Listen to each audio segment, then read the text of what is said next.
Assalamualaikum warahmatullahi wabarakatuh. Selamat pagi anak-anakku kelas 6.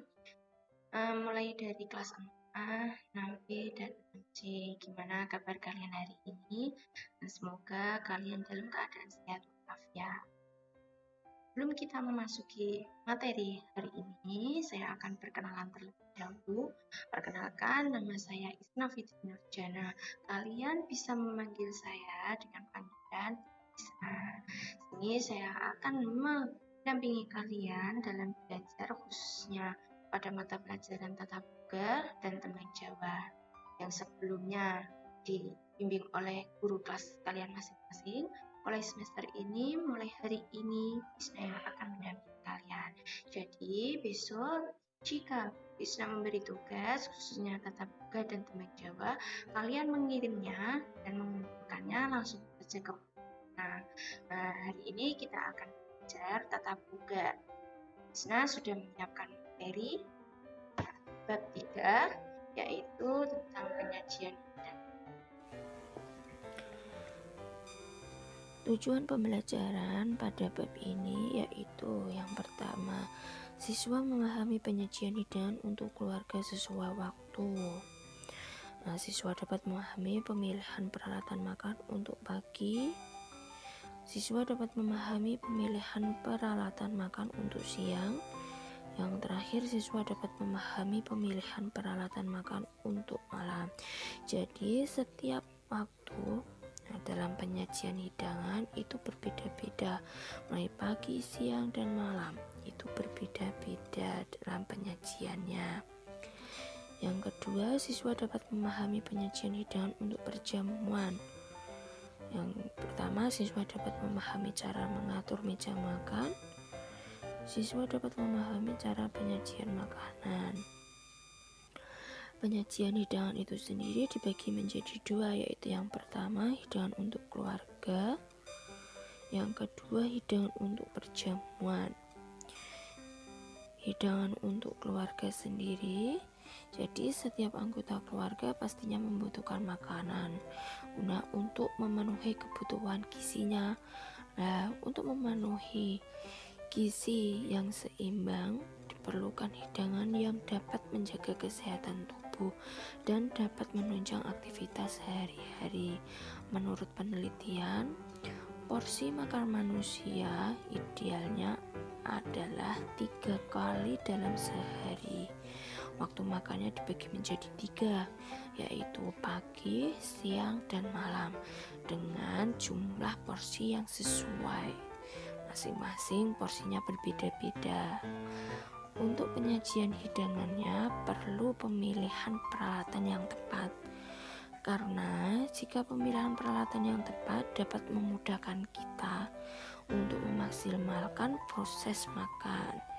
Di penyajian hidangan untuk keluarga itu sesuai waktu, jadi makan pagi, siang, dan malam itu berbeda-beda dalam penyajiannya. Yang pertama yaitu penyajian hidangan untuk makan pagi. Biasanya di makan pagi itu disebut sarapan, di mana keadaan untuk mengonsumsi hidangan utama pada pagi hari. Biasanya ini waktu sarapan dimulai pukul 6 sampai 10 pagi. Jadi diusahakan sebelum kalian beraktivitas, mungkin sekolah, bermain, ataupun keluarga yang bekerja, usahakan makan terlebih dahulu. Walaupun sedikit, usahakan makan, perut terisi, karena makan pagi merupakan bekal beraktivitas selama sehari. Jadi kalau kalian tidak makan, tidak diberi asupan, tenaganya akan lemas.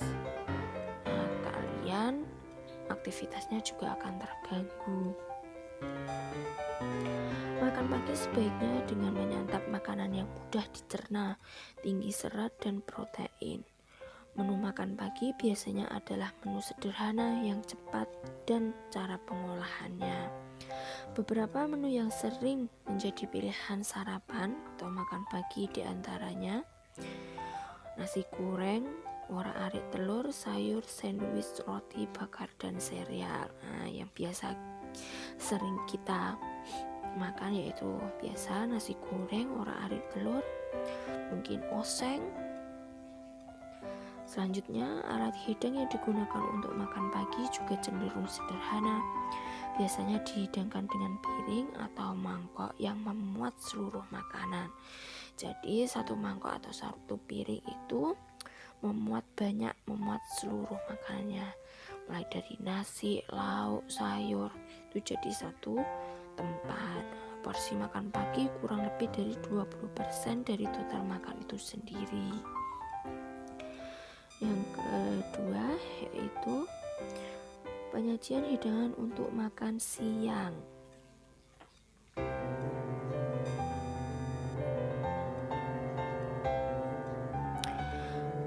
Waktu yang tepat untuk makan siang itu diantaranya pukul 12 sampai pukul 2 siang. Makan siang merupakan menu makan utama karena terdiri dari menu yang lengkap dan jumlah porsinya pun paling banyak dibandingkan makanan lainnya. Dibandingkan menu makan lainnya, yaitu sekitar 40% dari total jumlah makanan itu sendiri. Menu makan siang biasanya adalah menu yang lebih kompleks. Biasanya disajikan lebih banyak jenis hidangannya agar anggota keluarga dapat memilih menu yang disediakan, dan penyajian makan sering dibutuhkan banyak peralatan.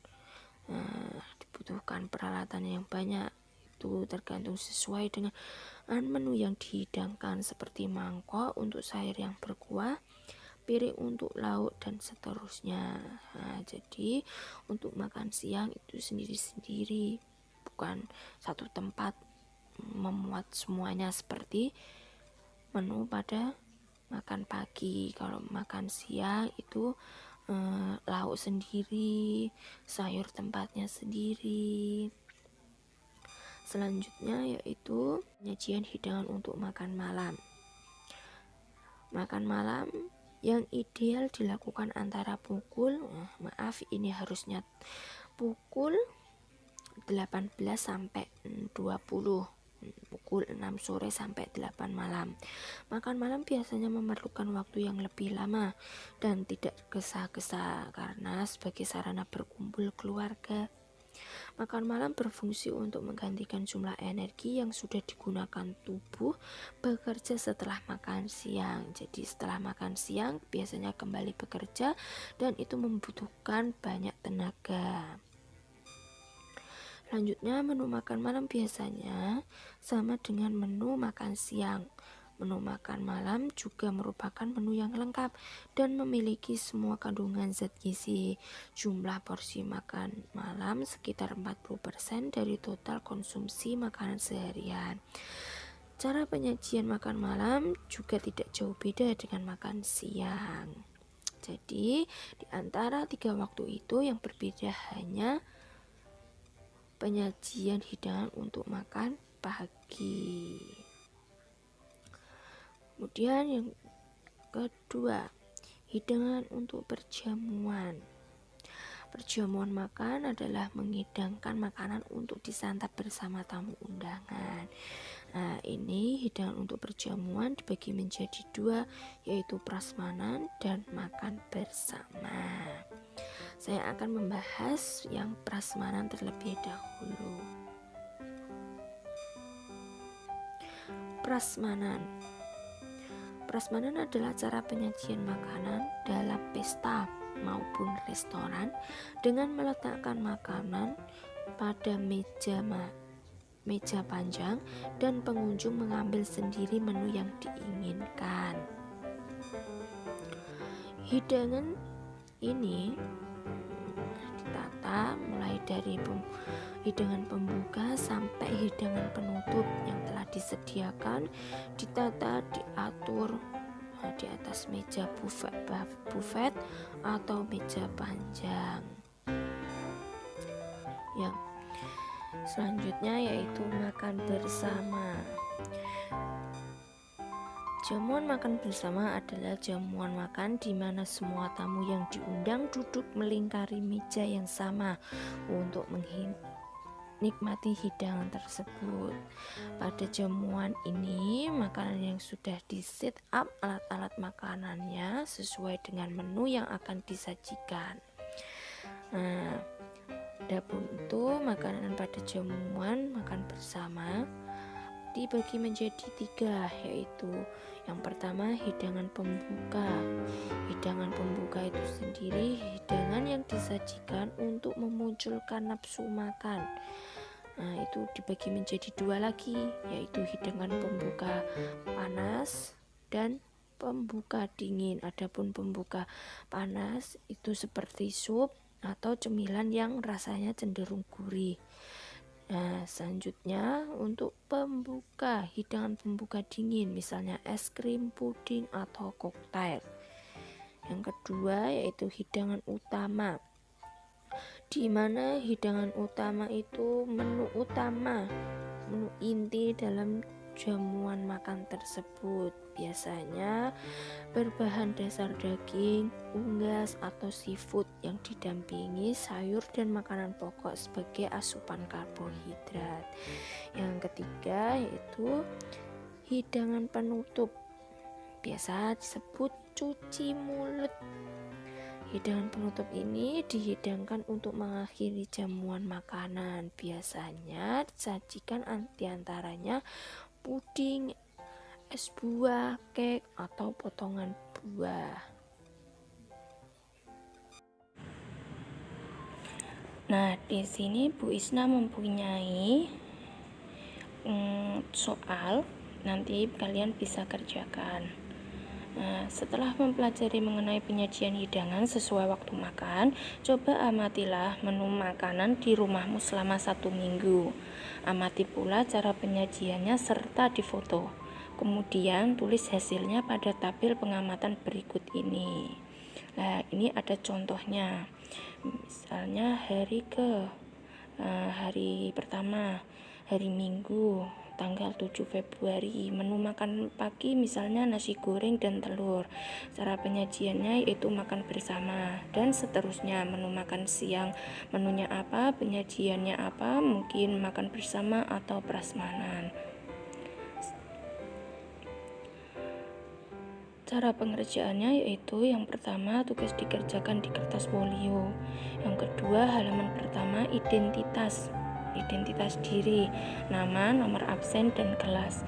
Yang ketiga halaman kedua tabel pengamatan selama 1 minggu. Nah, yang tadi. Yang keempat halaman ketiga foto penyajian hidangan sesuai waktu makan. Jadi setiap kali kalian makan, pagi, siang, sore, kalian foto dan beri keterangannya. Yang kelima, dikumpulkan di kantor sekolah SD Kedung Jenar hari Senin 15 Februari pukul 8 pagi sampai 11 siang. Sekian yang bisa Ibu sampaikan, banyak kurangnya Ibu minta maaf yang sebesar-besarnya. Wabillahi taufiq walhidayah. Wassalamualaikum warahmatullahi wabarakatuh.